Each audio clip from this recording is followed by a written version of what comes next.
Good morning mga ka-loves! For today's video po ay pupunta tayo sa Miaken. Tayo po ay mag-fishing. And time check for today is 2:16 a.m. in the morning.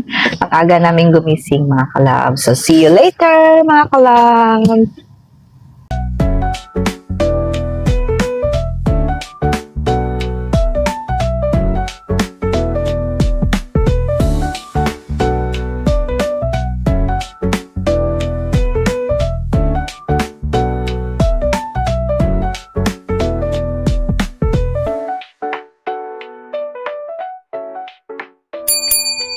So, ayan, good morning ulit mga ka-loves. Medyo maliwanag na dito.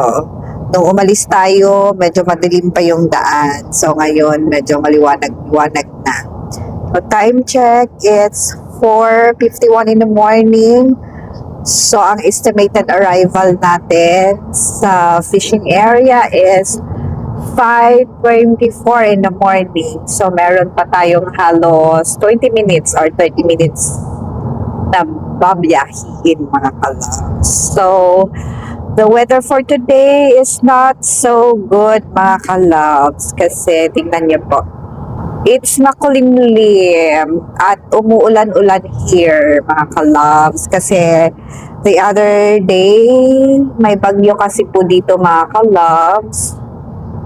So, ayan, hindi siya ganun kaganda. Pero, it's okay. Mas okay yung ganito mga ka-loves na weather. Pag nag-fishing kasi, hindi mainit mga ka-loves. Masarap. Hindi ganun kainit, hindi rin malamig.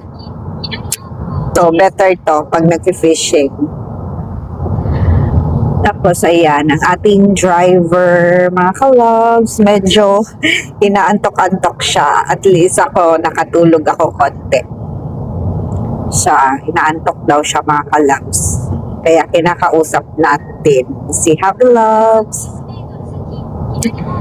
Ayan, sige. See you later, mga ka-loves. Papakita ko yung area na pupuntahan namin. See you Nera, mga ka-loves. So, ayan mga ka-loves, we're here na. We're already at the area na mag-fishing kami mga ka-loves. And we're going to prepare na.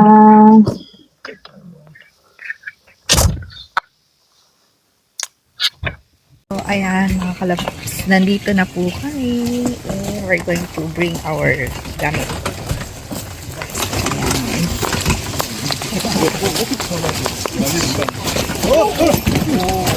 Wala ka pa.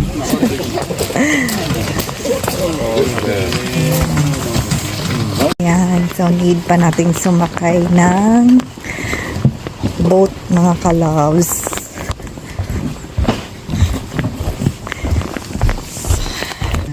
Dala-dala na natin ating mga gamit.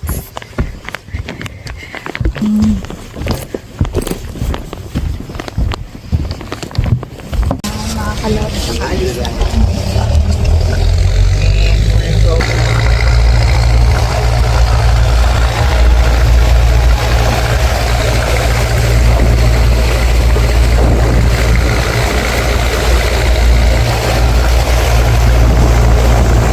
Ayan, nakaalis na po kami. Papunta na kami sa area kung saan kami naka-assign. Yan mga ka-loves, andito na tayo. Wala pa tayong huli. Si Happy Loves pa lang meron isa. So, ayan yung ano natin. Hindi pa tayo nakakahuli.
ち向いてよ。こっち向いてよ。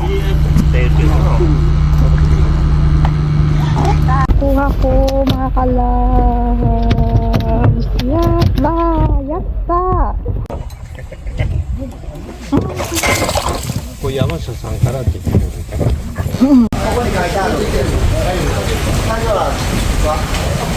これ写真もらっていいですか。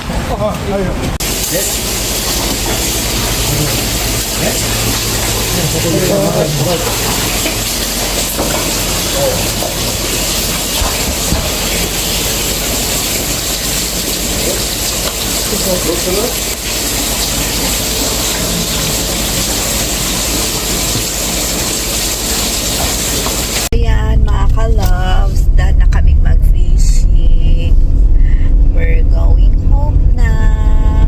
It's 3:35 in the afternoon. Sobrang pagod. Pero masaya naman mga ka-loves dahil ang dami naming nahuli. Nakahuli ako ng nampiki o tashi. Nampiki. Walong peraso ang nahuli ko. Then si asawa ko, anata nampiki. Nandiyo piki, 10 perasong isda. So ayan, sobrang pagod pero enjoy naman mga ka-loves dahil sa dami naming nahuling fish. So ayan, buti na lang hindi siya ganun kainit, hindi rin ganun kalamig. So katamtaman lang, makulimlim kasi. So it's okay, maganda yung panahon. So ayan. So if you like this video mga ka-loves, don't forget to like, share, and subscribe mga ka